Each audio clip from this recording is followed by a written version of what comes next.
Үзэгчтэй охин орой өндөргөө манай өнөөдрийн нэвтрүүлгийн зочноор улсын их хурлын гишүүн Н.Учрал оролцож байна. Тань орой өндөргөө. За баярлалаа. Тэгэхээр таны хувьд бас сайхан нэг ноцтой байж болох бас мэдээллийг хийсэн. Үндэсний дата төв бол одоо гадныхан таакертулсан гэдэг юм зүйлийг ярьсан л да.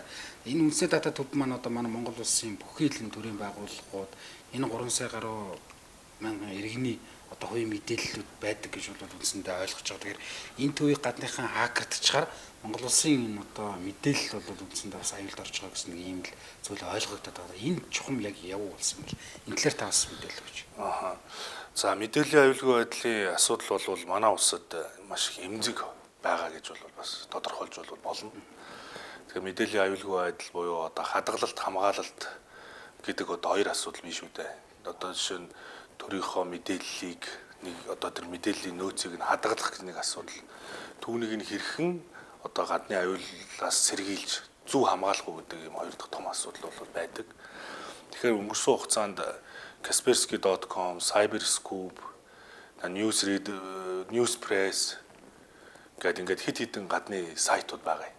Энэ сайтуудаар Монголын төрийн мэдээлэл хакердууллаа гэдэг мэдээ тавигдсан. Тэгэхээр энэ мэдээ яагаад тавигдсан бэ гэдэг дээр бол бид анализ хийх ёстой л доо. Яг тэр тухайн энэ Kaspersky бол худлаа мэдээлэл түгээхгүй шүү дээ. Cyberscoop бол бас Америкт энэ мэдээлэл технологи, цахим хэрэглээ одоо сонирхдаг мэрэгжлийн холбоотууд, мэрэгжлийн хүмүүс нэгдсэн ийм одоо албан ёсны хуудас. Тэгэхээр ийм албан ёсны хуудасыг хариуцлахгүй мэдээллийг бол дамжуулна гэдэг баг байдгүй тохиолдол. Хэрвээ байгаа тохиолдолд бол бид нар олон улсын шүүхт хандаж бас болно шүү дээ. Манайх хакердуулаагүй, манайх одоо ямар нэгэн асуудал үүсээгүй гэдэг. Тэгэхээр ийм нөхцөл байдал болоогүй. Kaspersky.com гэдэг чинь өөрөө ямар компани бэ гэхээр одоо бид мэднэ одоо бүгдээрээ одоо хэрэглээний компьютеруудын чинь нөгөө лицензтэй вирусны хамгаалтуудыг хийдэг одоо байгууллага. Тэгэхээр энэ байгууллага бол нөгөө танаа байгууллагын одоо серверт ямар нэгэн гадны халдлага өртсөн үү өртөөгүй юу гэдэг талаар мэдээллүүдийг одоо өгдөг юм үйлчилгээг эрхэлдэг. Тэгэхээр танаа одоо байгууллагад буюу Монгол улсын үндэсний одоо мэдээллийн санд аюул ус учирсан байна. Энэ талаар мэдээллийгээ тодорхой төлбөр төлөөд авна уу гэдэг ийм захиаг бол тухайн үед энэ үндэсний дата төвөөр явуулсан байдаг. Тэгэхээр яагаад энэ захиаг явуулж байгаа гэхээр нөгөө ийм нэг ноцтой юм болчихлоо. Юунаас болсон юм бэ? Одоо ямар гадны шалтгаан байсан уу, техникийн шалтгаан байсан уу? Ямар одоо үйлдэл болцсон бэ гэдгийг нь одоо тодорхой нэг мэрэгжилтэнгүүд нь анализ хийгээд зөвлөмжтойгөө хамт юм өгдөг үйлчлэг эрхэлдэг байгууллага байхгүй. Тэгээ энэ төлбөрөө төлгсөн тухайн үед бол мэдээж төлбөр төлөх боломж байгаагүй учраас нөгөө нэг төв нь өөртөө хариу илгээсэн. Бид одоо юм төлбөр төлөх боломж байхгүй. Тэ? Одоо ингээд ингээ хариу илгээсэн чинь ерөөсөө 6 байнуу 7 сарын дараа сайтаа тавиад эхэлсэн байхгүй. Монголын төрийн мэдээлэл хакердууллаа гэдэг. Тэгэхээр бид хайхрамжгүйнэгт хандсан байна. Хоёрт бол тэр магадгүй тэр зөвлөмжүүдийг нь авсан бол тэр олон улсын байгууллагын зөвлөмжүүдийг нь мэрэгжлийн байгууллагын зөвлөмжийг авсан бол бид богино хугацаанд одоо өөр үйлдэл хийсэн шүү дээ. Яаж янзлах уу, яаж хамгаалах уу гэдэг. Тэгэхээр ямар ч үйл байсан олон улсын хариуцлагатай сайтуудаар ийм мэдээлэл гартсан.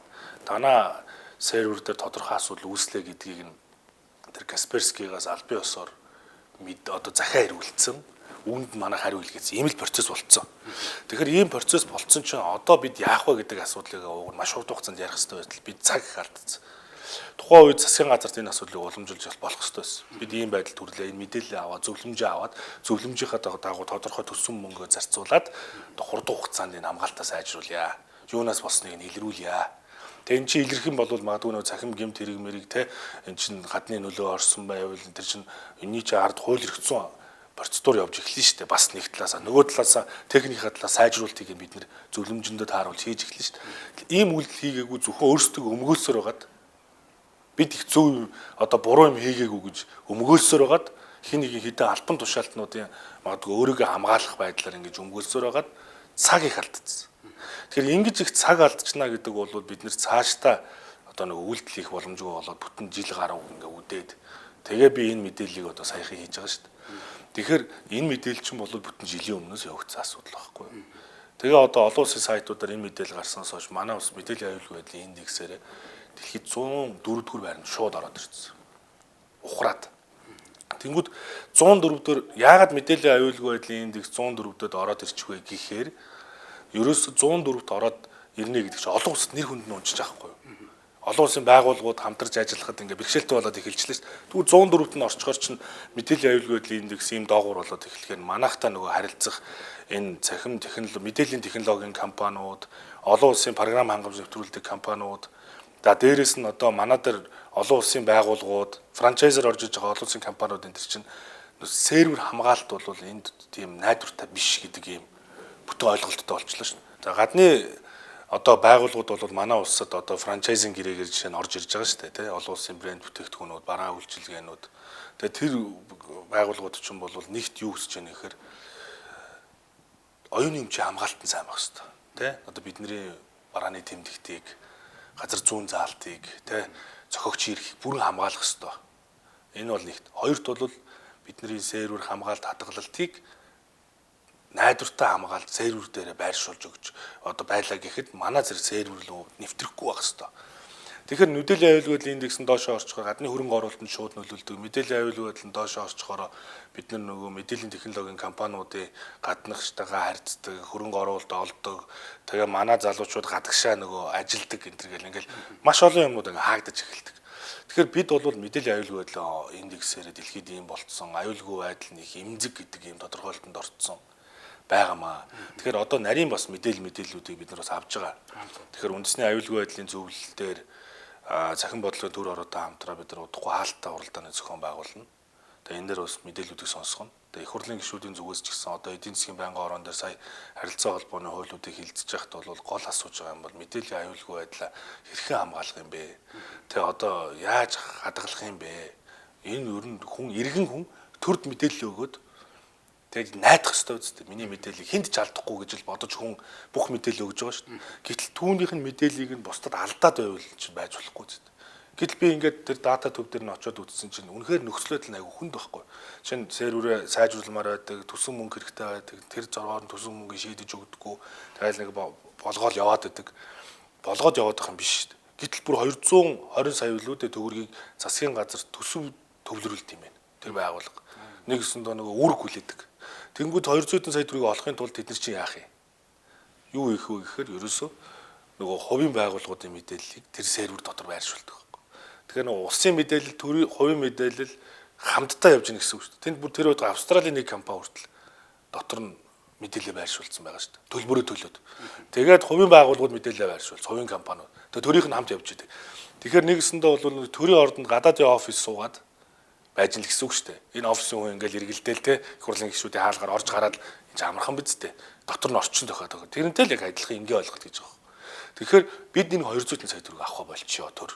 Тэгээ би засгийн газар дээр энэ ажлыг уламжилсан. Засгийн газар дээр бид нар энэ харилцаа холбооны салбарын чиглэлээр бол маш олон ажлын хэсэг тал талд явж ирсэн нийлүүлээд засгийн газар дээр нэг ажлын хэсэг байгуулсан. Одоо бид нар хамгийн эхлээд энэ мэдээллийн аюулгүй байдлыг хангахын тулд нэгт бол одоо тэр 200 сая төгрөг төсөв авах болоод төрийн мэдээллийг хадгалах чухал төрийн мэдээлэл хадгал. Ямар нэг ашиг орлого олох шаардлага байхгүй. За хадгалтаа л хий. Хамгаалтыг нь хийх байгууллагыг одоо цахим мэдээллийн аюулгүй байдлын хууль удахгүй их хурлаар орж ирэх чинь. Энэ цахим мэдээллийн аюулгүй байдлын хуулийн дээр мэдээллийн аюулгүй байдлыг хангах үндэсний төв гэдэг зөвхөн аюулгүй байдлыг хангах чиглэлээр ажилладаг ийм байгууллагыг байгуулах гэж байна. Тэр нь бол зөвхөн аюулгүй байдлаа хангадаг. Тэгвэл тэнд хадгалж байхад энэ хамгаалахгүй бол хадгалалт хамгаалалт нэг дээвэр дор бол ер нь бүтэхгүй байна л гэдэг ийм л ойлголттой болвол байгаа байхгүй. Тэгэхээр ер нь энийг цаашдаа маш урдан хугацаанд шийдвэрлээд явахгүй болвол манайх мэдээллийн аюулгүй байдлаар нэг эмзэг байдал шилжчихлээ. За одоо тэгэл үүнээс чинь улбаалал нийгмийн сүлжээнд хүртэл хүнийг гүтгдэг, доромжилдог, хуурамч аккаунтаас хүнийг одоо ёс бусаар хэлдэг. Энэ цахим гэмтэргийн тоо чинь 1 жилийн дотор 1 дахин өссөн байна шүү дээ. Тэгэхээр өнөөдөр энийг чинь далимдуулаад өсвөр насны хүүхдүүдийг одоо садар самуунд уруу татдаг. За тэгээ одоо энэ фэйсбүүкний цаанаас аккаунт мэдэгдэхгүй хүмүүс хүүхдийг сэтгэл санааны дарамтанд оруулдаг. Ингээ мөнгө төгрөг одоо шантаажладаг. Ийм юмнууд ч юм бол газар авлаа. Тэгээ очиж шалгах гэхээр олж илрүүлж чаддаггүй. Тэгээ бид үүний чинь шийдэхин тулд цахим бодлогын төр ороо байгуулагдсанаас шийдэдэг асуудлыг шийдсэ. Бид одоо энэ асуудлыг шийдэхин тулд сая харилцаа холбооны зохицуулах ороотойгоо харилцаа холбоо мэдээлэл технологийн газартайгаа хамтраад одоо фэйсбүүкийн төлөөлөгч нарыг бол ураад нэлээд удаа хугацаанд хэлцэл хийгдсэний үр дүн ногоон суугийг ажиллуулж эхэлж байгаа. Үнэхээр одоо тэр фэйсбүүк дээр янз янзын аккаунт нь хуурамч байна гэдэг хүн ёс бусаар гүтгэсэн байх юм бол тэр мэдээллийг одоо авдаг манай зөвхөн манай зориулсан ажилтнууд одоо гадны улсад ажиллаж эхэлж байна. Тэгээ тийшээ мэдээлэл явуулдаг, маш урдан репорт явуулдаг. Тэгээд эргээд тэрийг хурдан хугацаанд хаадаг. Ямар нэгэн одоо шүүхийн шийдвэр гарч тохиолдолд хаах маахад одоо ямар газараас орсон ороогүйг илрүүлэх энэ төр бол одоо бодиттой маш хурдан шуурх авалж эхэлж байгаа. Мэдээд бид нэр хэвлэлийн эрхчлөө, энэ мэдээллийн эрхчлөөг бол хүнддэг нэ. Гэхдээ нийгмийн сүлжээнд хүнийг гүтгэж, хүнийг ёс бусаар доромжилж, хүнийг гэмт хэрэг дуруу татахыг бол зөвшөөрч болохгүй. Нэгэн тийм болцсны дараа тэгэл нөгөө хүмүүсээс нэхэд өгдөг энэ ямар хүй, энэ аккаунт хийн гэхээр илрүүлж чадахгүй байгаа даа шүү дээ. Энэ ч олон улсад сэрүүр наадгалагддаг олон улсын байгууллагатай гээд. Тэгэхээр бид нар одоо олон улсын байгууллагатай гээд илрүүлж чадахгүй байгаа бол одоо харин ногоон суугтай болчлоо.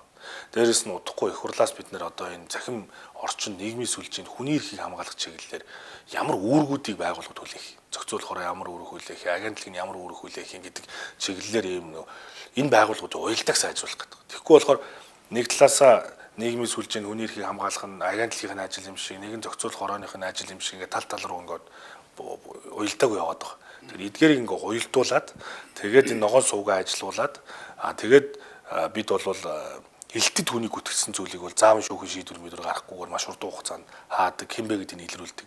Дээрээс нь дотооддоо бид нар мэдээ энэ операторуудын өөрийн телефоны операторуудын ассоциац гэж байгаа. Энэ ассоциацийнхандаа зөвшөлдсөн. Зохицуулах хороо энэ агентлагийнхан бол бас тодорхой шаардлагуудыг тухайн байгууллагууд тавьж байгаа. Энэ юу гэхээр нэг хүн бол 2-оос дээш дугаартай байж болохгүй. Тэгээ нэг хүн бол өөрийнхөө нэр дээр. Тэгэхгүй бол одоо ч ерөөсөө нэг энэ тэдийн гадуур ч маш их дугаар зарж идэх те. Хин мэддэггүй, нэр нь мэддэггүй. Тэгээ нөгөө дугаарыг аваад хийгээд аккаунт нээдэг. Тэгээ баахан хүнийг гүтгэж доромжилт нэгэнд нэр хүнд нь шалаар нэг болсны дараа уучлаарай гэж зууж болохгүй зү хүн. Тэгэхээр тийм байдалтай. Хоёрт бол Facebook компани бол цаашдаа манайхыг бол зөвхөн утасны дугаараараа аккаунт нээдэг болгож өгөөч гэж бид хүсэл тавьж байгаа. Тэгээ утасны дугаараараа нээдэг болгоод нэг хүн 2-оос дээш дугаарыг олчих юм бол нөгөө хинбэ гэдгийг мэдэгдэж эхлэх байхгүй. Ер нь бид нэр одоо хүнийг одоо гүжирдэхгүйгээр хүнийг шүүмжилж болно. Хүний шүүмжлэх нээлттэй. Хэнийг ч шүүмжилж болно. Баримттай шүүмжлэх ёстой. Нотлох баримттай ярих ёстой.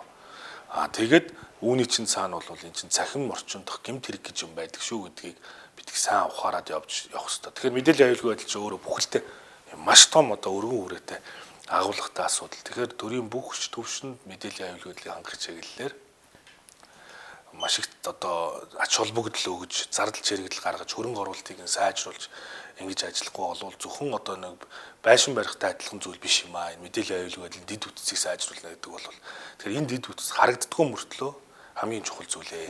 Тэр тэгээд одоо тийм их дааш давшгүй мөнгө нэгсэн юм тэр гадны компаниуд. Та нар энэ мэдээллийг чи одоо хүнд ямар хүмүүс ийшээ нэвтэрсэн байна гэдгийг хэлээд өгье гэхэд жишээ нь та одоо тухайн үед энэ асуудлыг мэдээд засгийн газар ч юм уу боломжтой энэ асуудлыг би энэ асуудлыг бол сайтнэр гарсны дараа мэдсэн.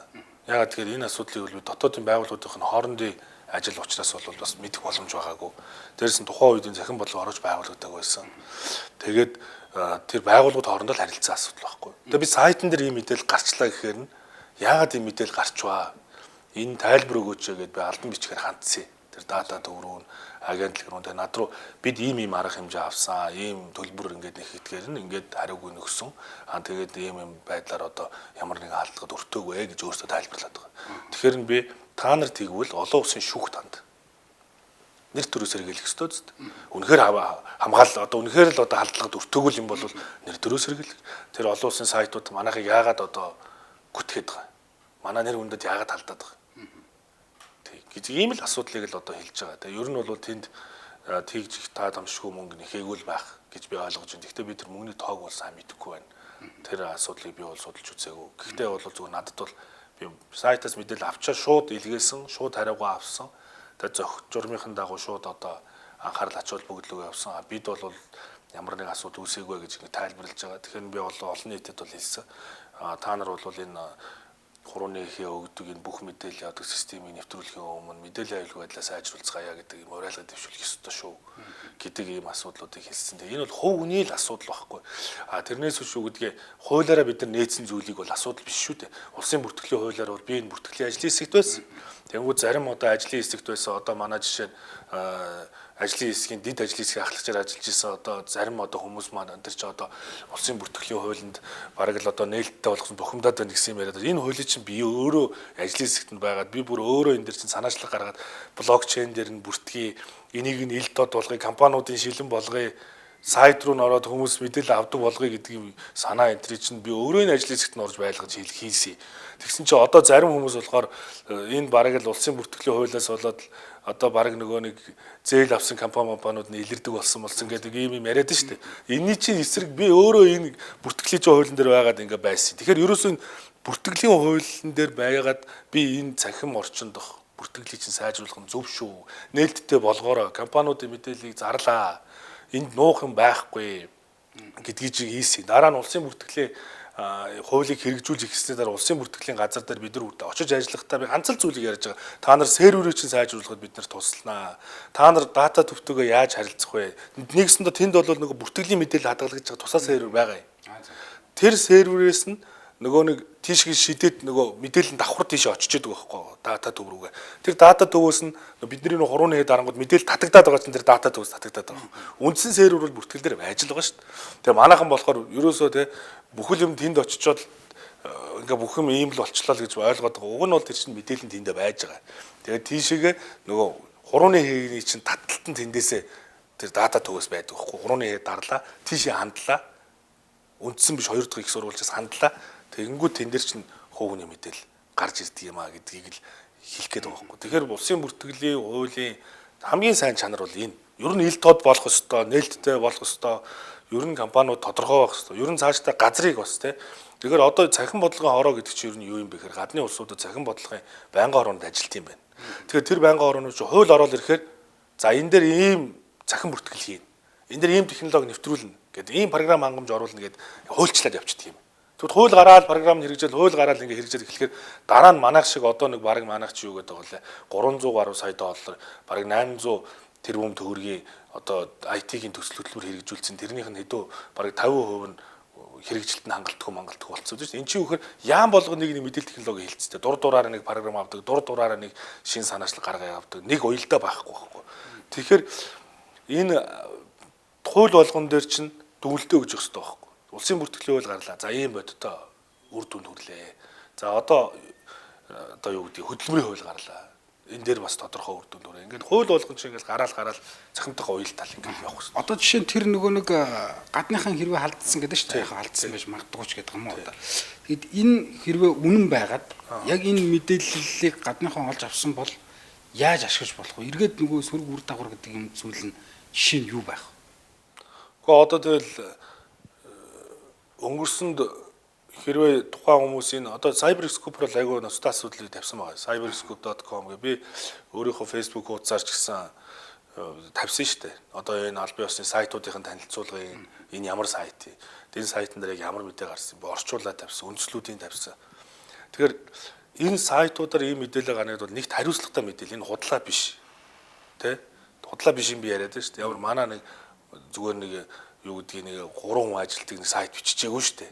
Энэ чинь бүхэл бүтэн олон улсын те төвшөнд хэрэглэгчтэй мэрэгжлийн сайт гэхгүй. Тэгэхээр эдгээр ингээд хариуцлагатай мэдээлэл хийцэн. Тэгээ өнгөрсөн хугацаанд ямар хугацаанд яг халдлага хийцэн бэ гэдгийг нь бид мэдэхгүй шүү дээ.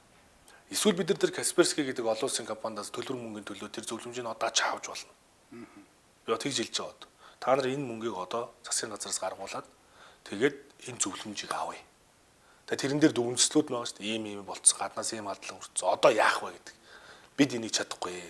Тэгэхээр одоо эднэртэйгээ хандъя гэж. Тэгээд түүнийхээ дараа гарцаа ирээ. Тэрөөс яг ямар хугацаанд алдцээ, ямар хугацаанд ер нь хэдийн хугацаанд бидний мэдээллийг гадныхан одоо гар дээрээ ингээд алган дээрээ тавьсан юм шиг хараа сууж ирсэн. Энэ ч айгүй ноцтой байхгүй. Жишээ нь эрүүл мэндийн мэдээлэл алдагдлаа гэхэд ямар асуудал байгаа вэ? Гаднаас орж ирж байгаа эмийн бүтээгдэхүүний бизнес эрхэлж байгаа хүмүүст шууд нөлөөлнө үстэй. Монголд ямар өвчл илүү байгаагаас шалтгаалаад ямар эмийг илүү авдгийг. Түүнээс нь шалтгаалаад эмээ нийлүүлнэ үстэй. Жишээ нь наазахын асуудал бол өнөөдөр энэ ашигт малтамлын олон лицензүүдийг чинь онлайн байршуулсан. Бид нар чинь онлайн сервер дээр байршуулсан шүү дээ. Гэтэл энэ лицензүүдийг чинь энэ Монголын газрын баялагийг чинь хаана юу байгааг нь энэгээр дамжиж орж ирээ хараад үз болохгүй үстэй. Тэ? Манай хүмүүсийн одоо тэр хөрөнгө орлого бүх юм чинь алган дээр нь байгаа юм шиг байгаад байж болохгүй зү. Одоо хүнтэй уулзахдаа энэ илгэний вирустэй гэсэн гэдэг хараад суужиж болохгүй шүү дээ.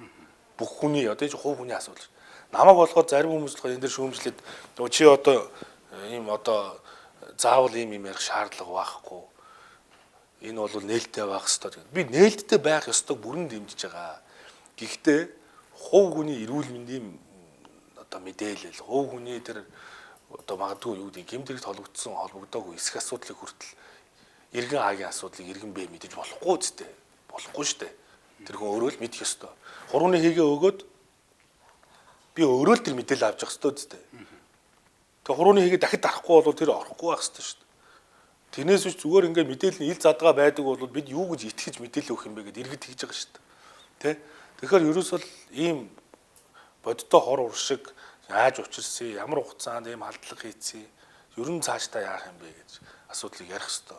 Тэгээ ер нь бол яг бай зүгээр манайх бол одоо олон улсын компаниудтайгаа л хамтарч ажиллаж байгаа шүү дээ. Өнөөдрийн нөхцөл байдалд.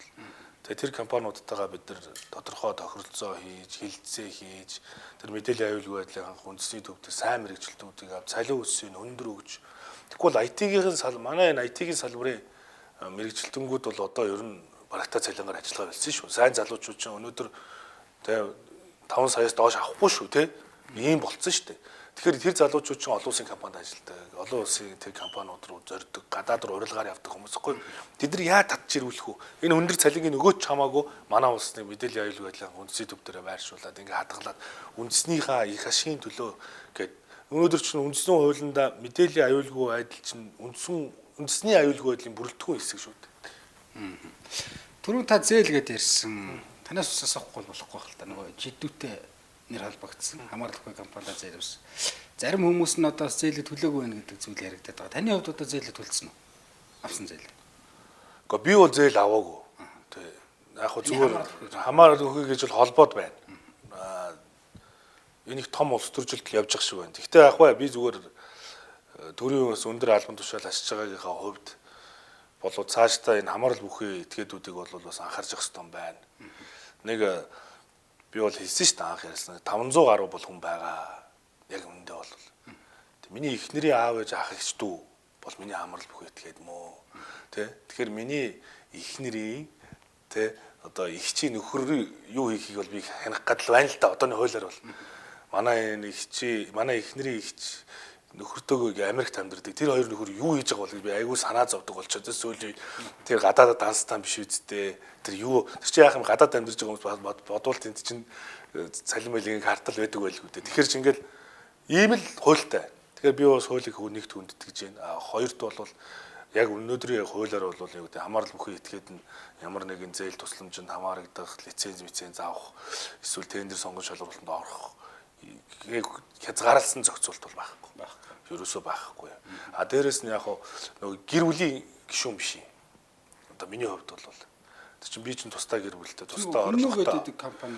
Тэр чинь бол манай одоо юу гэдэг тэрэнд бол би ямар нэг хувь мөв эзэмшдэггүй. Миний хөрөнгө орлогын мэдүүлэг цэцүүлэг дотор юу ч байхгүй.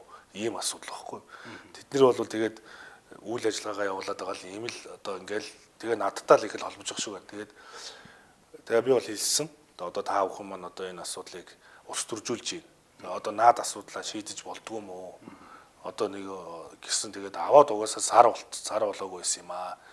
Тэгээд тэр мөнгө төгрөгийнч одоо нэг захиран зарцуулах тэр нөө төсөл нь чихлээгүй. Төслийнхөө судалгааг нь хийхдээ хашаа хороогоо барьцсан л өсөө өөр хийгээгүй гэж хэлсэн. Тэгээд яа хизэнээс эхлэх юм бэ гэсэн 3 сарын дараа эхлэх гэж байгаа маа. Тэр юм бол буцаач болох байхаа гэд тэгжсэн. Тэгээ би намайг нэг гадаадад Англид хуралд явж байхад юм болсон юм билээ. Тэгэл иймэрхүү юм болсон. Тэгэл дор нь тэр 2 хоногийн дараа угаасаа аваад сарж болоогүй л зээлээ буцаагаал төлсөн л гэж хэлсэн. Тэгэл дараа нь би төлсөн үү гэсэн төлцөөл гэсэн. Тэгээд тэр бадаа мадаа харуулж лээсэн. Тэгэл би тийм л мэдээлэл надад байна. Тэрээс биш надад бол энэ бол авахт хамаарлгүй. Би зээл авах. Их хурлын гишүүнээр анх удаа сонгогдоод 3 жил ажиллаж байна. За энэ их хуралд бол залуу мэдлэгтэй боловсралтай олон залуучууд сонгогдсон. За ер нь бол бас нийгмийн зүгээс ч гэсэн бас сайжирж байсан. Ер нь бол бас улсын их хурл цус хэлбэлээ залуучууд одоо энэ улс орны төлөө одоо хичээж ажиллаж чадах байхаа гэдэг. Зүгээр яг энэ 3 жилийн хугацаанд та яг энэ өнөөдрийн улс төрийг бас юу гэж дүгнэж яах. Одоо энэ ах нар янз бүрийн л одоо хэрэг дүүг ярьж шít. Тендер концесс одоо юу гэдгийг 60 тэрбум одоо ингээл жид үмэдүүг эргэл ингээд хараад байж хат бас залуу хүний хувьд ер нь юу гэж ямар бодол төрж байгаа. Яг одоо ер нь манай улс чинь шинжлэх ухааныг бол юугаарч орлуулж болдгоо. Тэгээ хуулийг бас орлуулж болдгоо шиг. Тэгээ ер нь шинжлэх ухаан гэдэг зүйлийг бүх юмыг орлуулж болох юм шиг боддог юм байна. Хуулийг одоо юугаарч орлуулж болох юм шиг ойлгодог юм байна. Сенсацийн хооронд тэгээ нэг сенсацаар дардаг ийм л амьдралтаар болчлоо. Ер нь бол тэгээд нэг бие бинийгээ харлуулж гүтгсэн, доромжилсан. Тэгээд нөгөө бид нар чинь нөгөө залуу үе нөгөө Америк шиг бэлтгээгүй. Нөгөө кейс дээр ингээ бэлдээд, шүүмжлийн хэрэгцүүлэх чадварыг олгоод тэг ингээ бэлтгэж чадаагүй үед ийм их хэмэх цамраагүй байдал бол өөрөө их сайнд бол өрөхгүй л гэж бодож байгаа. Энэ бол залуу үед бол маш их хор онолт. Тэгэхээр би бол анх орж ирээд бол бодож исэн. Ари би өөрөө өнцгөр харж исэн. Хандлагыг бол би өөрөөр харж исэн. Тэгэхэд бол үнэхээр одоо эндээс хууль баталж байгаа штэ бид нар гэж би их боддог л доо. Би бас өөрөө хуульч мэргэжилтэй. Тэгээ хууль баталж байгаа штэ гэж бодоход хаяа харамслаа санагддаг. Тэгээ бид хууль баталж байгаа юм да гэж. Тэр хууль нь ямар хор хөнөөлтөө вэ гэдгийг баталсан. Тэгээ бид нар өнөөдөр анхаараагүй баталсан хууль нь амьдрал дээр ямар их хор уршиг дагуулдаг вэ гэдгийг бол хүн болгон мэдж байгаа штэ. Тэгээ өнөөдөр ихнээсээ ахуулаад тэр хуулийн тэр зал та би нийцэхгүй байна. Миний амьдралд ингэ нөлөөлчлөө. Яг тэр би ч бас их хуралд орохоос өмнө иргэний эрх зүйн чиглэлээр хичээл ордог байсан. Тэгэхээр чи би ч бас нөгөө практик дээр ингээд ярихаар те ингээд тэгэхэд нөгөө нэг бидний нөгөө шүтээд те ингээд авчираад оюутан заадаг байсан хуулийн чинь энд ингэж баталж болохгүй тэл гэж ингэж боддог л доо. Тэгээ нэг талаас хандлагын хувьд гэж бодсон. Хоёрт бол одоо ер нь энэ төрийн мөнгөнд за энэ төрийн мэдээллээр тэ ямар их одоо ашиг орлого олж тэ одоо хэсэг бүлэг хүмүүстэй яаж ингэж хувилдаж бүлэглэл болж болдго юм бэ гэдгийг бид нар харлаа шүү дээ. Тэгэхээр өнөөдөр хүмүүс янз янзаар тайлбарлаж л байгаа юм. Зарим зөв буруу хоёр талтай гарчаал. Би бол зүгээр нэг л зүйлийг хэлнэ. Ер нь бол энэ одоо энэ сүүлийн үед яригадаад байгаа манан бүлэглэл ингэдэг нам харгалзахгүй юм бүлэглэл бий болсон гэдэгтээ бол би бол санал нэгдэнэ. Ийм юм болцсон юм байна л. Ер нь бол цаашдаа бол ингэ явах юм бол энэ улсыг компани шиг авч явдаг бол болцсон юм бэл. Ер нь компанидсан гэдэг чинь бол яг үний юм бэл.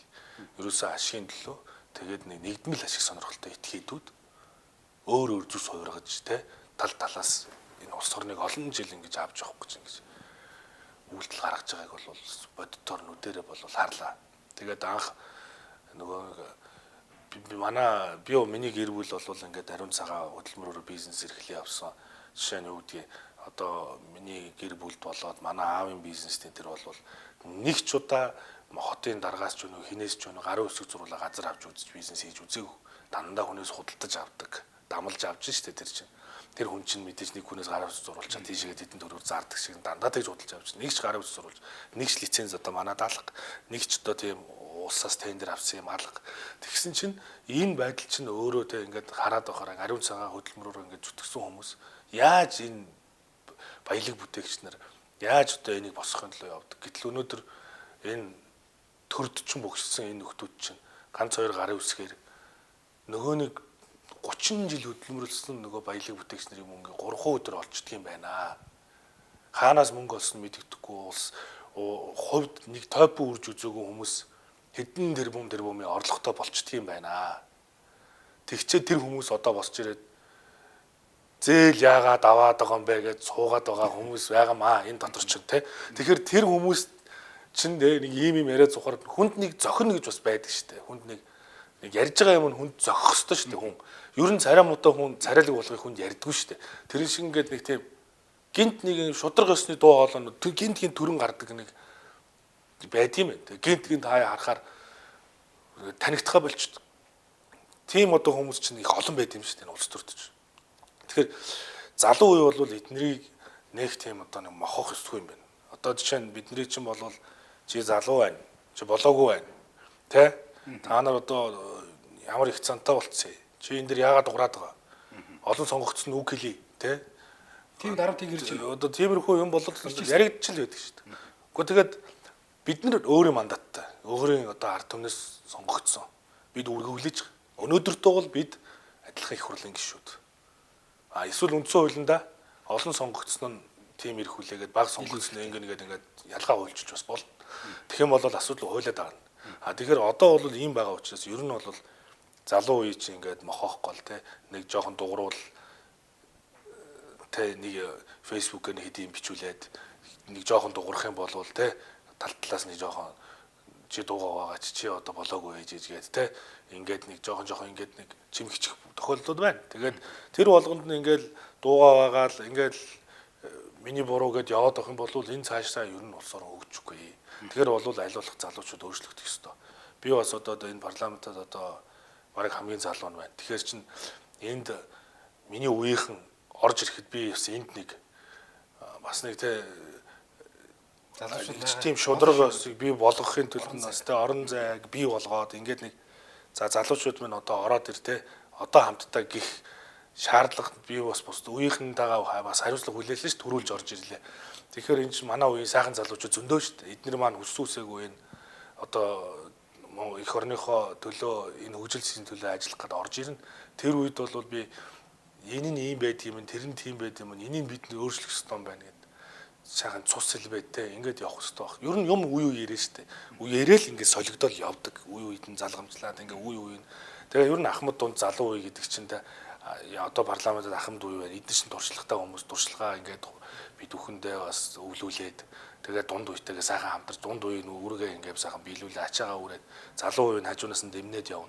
Ингээд ахмадууд маань бас одоо дараа нь бол дунд үеийн ахмад болоод ингээд сэргээд л явдаг шүү дээ. Ямар ч юм ерөөсөө л үе үеэрээ. Тэгэхээр нэг их бид нэр залуучууд бол хоорондоо нэг талцаад утраад зодолтоод байх шаардлага байхгүй гэж боддог. Ямар хэрэгтэй одоо тэртэргүй нэг үед ажиллаж амьдрын нэг үед одоо асуудал бэрхшээл чинь бүгдээрээ ижлэхэн бүгдээрээ нэг адилхан кино бүгдээрээ адилхан ном уншиж өссөн те бүгдээрээ ижлэхэн мэдэж өссөн нэг л үеийнхэн болвол яг энэ үеийнхаа төлөө эрх ашигт л явах болохоос биш хоорондоо нэг ах нараасаа болоод нэг үсээ зулгаах гэдэг бас хэрэггүй байхаа л гэж би боддог. Тэгээ эцсийн эцэст бол үе үеэрээ байдгийг бол бид нэр зөндөл харлаа шүү дээ. Одоо тэгээд нэн тэргүүн тэгвэл энэ дээр юуг өөрчлөлт юм шиг юм санагдчих. Яг залууны өнөөдөр энэ улс төрд энэ одоо юу гэдгийг балар заван энэ хууль зөрчсөн хулгай хийсэн энэ одоо улс төр эдийн засгийн бүлэглэлд тэмцэхэд яг зөвхөн үндсэн хуулийн өөрчлөлтийг бол би хийх ёстой гэдэгт бол байр суурь нэг байна. Үндсэн хуулийн өөрчлөлтийг хийхгүй бол энэ тогтолцооны өөрчлөлт хийхгүй бол ерөөсөө бүтгээ боллоо. Ер нь хууль тогтоох гүйцэтгэх шүүх эрх мэдэл хараат бус байх зарчим бүр алдагдсан байхгүй. Тэгэхээр хууль тогтоох гүйцэтгэх шүүх эрх мэдлийг хараат бус болгох. Дээрээс нь хууль тогтоох эрх мэдлийн байгууллага байгаа хит их эрх мэдлийг багасгах хэрэгтэй. Их хурлын эрх мэдлийг багасгах хэрэгтэй. Энэ олон томилгооноос холдуулах хэрэгтэй. Их хурл томилгоо хийхэ болох хэрэгтэй. За их хурл одоо энэ зүгээр үүдийн засгийн газараас төсөв оруулаад ирнэ. Засгийн газар чинь нөгөө балансаа бодоод тааруулаад те байгаа мөнгөндөө тааруулаад шаардлагатай судалгаа тооцоо бүх юм байгаа шүү дээ. Оруулаад ирэхэд их хурл дээр бүгдээрээ конопийнхоо төлөө зогсож байгаад оруулаад ирсэн юмыг нь унгаагаад өөрсдийнхөө юмыг оруулдаг болох хэрэгтэй. Ийм одоо концепцийн том төсөв дээр өөрчлөлт хийхэ болох хэрэгтэй. Тэгэхээр чинь нөгөө улс оронд юу ч үлдэхгүй шүү дээ. Багийн төв дээр ганц байшин барья, багийн төв дээр цэцэрлэг барья гэдэг энэ нэг 76 жижиг тойрогч ийм болгох шүү дээ улс орныг. Багийн төв дээр байшин барих нь чухал байгаа мó? Багш нарын цалинг 5% нэмэх нь чухал юм уу гэдгийг чинь бодож чадахгүй л шүү дээ бид нар те. Тэгэхээр яах юм 76 тойрогтой юм чи тойрог болгонд нэг юм тавиулах гэдэг конопдод. Тэгээ засгийн газар оруулаад нөгөө концепцийн хувьд энэ жил зээлээ төлөх ёстой. Энэ жил одоо ийм бүтээн байгуулалт хийх ёстой. Цэвэрлэх байгууламжинд ийм мөнгө төр гаргана гэдэг юм ингээ оруулаад ирэхэд нь гişүүд конопор ингэж жагаад дахиад унгаачдаг. Төсөв батгах гэж маш их дарамт, маш их шантаж. Тэгэхээр ийм байдал чинь ерөөсөө цаашаа улс орныг урагшлуулахгүй. Тэгэхээр энэ одоо үндсэн хуулийн өөрчлөлтөөр орж ирж байгаа. Энэ төсвийн асуудлууд байгаа. Төсвийн гол концепцийг эвдэхгүй их хурлын гишүүд. Тэгээ томилгооноос нэлээх холдчихж байгаа. За дээрэс нь одоо энэ засгийн газар бол тодорхой эрх мэдлийг хэрэгжүүлдэг болж кабинетийн зарчмаар хариуцлага хүлээдэг байгууллага шүү дээ. Нэгсэнд бол тэгээ кабинет нь өөрөө зарчмаар хариуцлага хүлээнэ гэдэг бол кабинетийн тэргүүн өөрөө ямар сайдтай яаж хамтарч ажиллах өөрөө шийдэх ёстой шүү дээ. Гэвтэл хүн ер нь багаар ажилтдаг үст. Ямар нэгэн юм дээр одоо шин бид нар хувийн компани дээр бол би зөндөө гүйцэтгэх захирал тавьж үзсэн. Тэгээд гүйцэтгэх захирал тавьсан тэр хүн юу гэдэг вэ гэхээр би маркетингийнхаа үнийг, хуулийнхаа үнийг, захиргааныхаа үнийг өөрийнхөө багаар ажилламаар байна. Тэгжиж үр дүн гарна гэдэг шүү дээ. Тэр нь за чи ингээ гүйцэтгэх захирал чиний хажууд би нэг ийм нөхрийг энийг нь Учрал шахсан, энийг нь тэр шахсан гэдэг тал талаас ингээ шахсан 5 хүн аваад чад. За одоос алаад өг гэхээр тэр чинь яах юм бэ? Тэгэхээр ерөөсөө цаашдаа энэ засгийн газар эрх мэдлийн хэрэгжүүлэхийн тулд тэргүүн өөрөө кабинетаараа зарж хариуцлага хүлээ гэдэг кабинетийнхаа гишүүдээгээ өөрөө сонгож чөлөөлөөд зүгээр их хуралдаа танилцуулцдаг.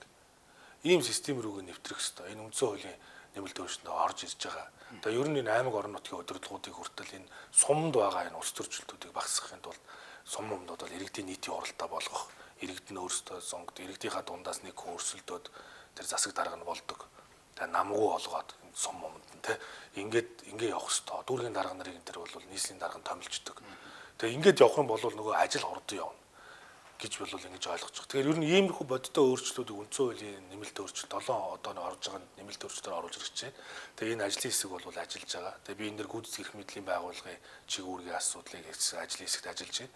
Тэгээ бид одоо үндсэн хуулийн ажлын хэсгүүд нэлээд хуралдан. Тэгээд энэ чуулганаар би үндсэн хуулийг батлах хэрэгтэй гэж ингэж бол бодож байгаа. Би хувь хүнийхээ хувьд бол би хоёр танхимтай парламентын засаглалтаа байх хэрэгтэй гэж ингэж үздэг.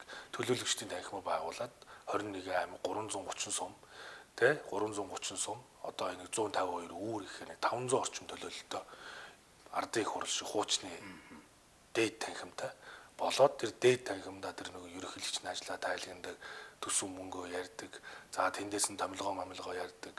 Гишүүдийнхаа эргүүлэн татах асуудлуудыг нь ярьдаг. Тэр ерөнхийлөгчийнхаа ерөнхий сайдынхаа хариуцлагыг тэнд нь тооцдог те ийм олон нэгс 21 аймаг 333 сумын төлөөлөл тэр 152 үүрийн төлөөллийг авчирч байгаа. Үүр гэж хорооны төлөөллийг оруулж байгаасаа гэж бодож байгаа. Тэгээд доод танхим нь мэрэгжлийн парламент.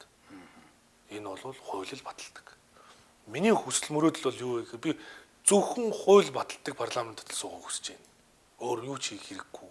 Томилгоонд ормооргүй байна. Өөр юм ормооргүй. Зүгээр л хууль баталдаг мэрэгжлийн парламентын гишүүн байх л би бодолтой байсан. Би тэгж бодоод ч энэ парламент орж ирсэн. Тэр цаашдаа энэ парламентын эрх мэдлийг би багасгаасаа гэж бодож байгаа. Гэж бодоод ороод ирсэн чинь байдал шал өөрөөр байсан юм байна те. Янз бүрийн одоо юу гэдгийг шантаж ер нь ирэх та дөрөв хэллээ шүү дээ. Ялангуяа төсөв батлахад бол одоо конопор асуудал шийддэг. Тэгэхээр таныг магадгүй зүгээр энэ ах нар чинь ч байдаг юм уу гэж нар энийг тархин сууж байгаа энэ хүмүүс чинь одоо хууль зөрчүүлэх гэсэн ийм зүйлүүд ер нь ярьж байгаа одоо би. Тийм удаа бол байхгүй. Тэгээд тэр хүмүүс ч суртахуунтай байх. Дээрэс нь би ч одоо нэг хууль би ч бас хуулиа гадарлах учраас нэг хууль зөрчүүлэлт хийхгүй гэдэгтээ бол итгэлтэй. За баярлалаа бидний урилгыг хүлээж авсан таны цаашдаа ажилд амжирсан. Баярлалаа. Анхаарлаа бас үзэгч та бүхэнд баярлалаа. Манай өнөөдрийн нэвтрүүлгийн зочноор улсын их хурлын гишүүн Учрал оролцлоо.